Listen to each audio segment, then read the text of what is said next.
Then there's conservative Democratic Senator Ben Nelson, who introduced his big anti-abortion amendment today, which, among other things, allows women to buy separate abortion coverage.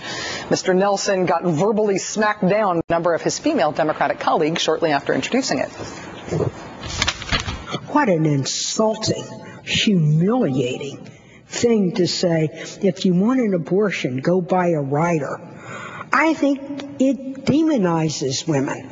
Why don't you just go into the workplace and paint a scarlet letter on your head? Hawthorne still lives in the Nelson Amendment. This amendment would be the biggest rollback to a woman's right to choose in decades. We didn't ask for this fight, Madam President. We didn't plan for this fight. We don't want this fight. Right now, liberals appear to be exerting some influence on this health reform debate at long last. The question is, what will that yield? Joining us now is Democratic Senator Ron Wyden of Oregon. He's a member of the Senate Finance Committee. Senator Wyden, thanks very much for coming back on the show. It's nice to see you. On the issue of abortion, your colleague, Senator Ben Nelson, did introduce his anti-abortion amendment in the Senate today. It mirrors the one that had been passed by the House. Does abortion still have the potential to really blow up unity in the Democratic caucus? Look, we are a big tent. We are stretching that tent to try to make sure that we get everybody under it.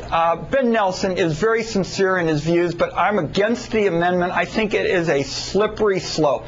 Look, we have a rough consensus in this country. We protect Roe versus Wade. There isn't public funding of abortions, and unfortunately, the Nelson amendment would unravel that consensus. This would be a great mistake to pass this amendment and roll back the clock on women's rights. Do you think that there's any potential that the Nelson language will pass? No. I think that particularly based on today's debate, I expect we'll have supporters on both sides of the aisle.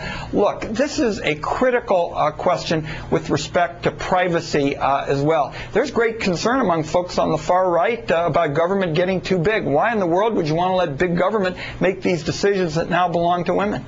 Democratic Senator Ron Wyden of Oregon, thanks for shedding some light on what's going on in Washington.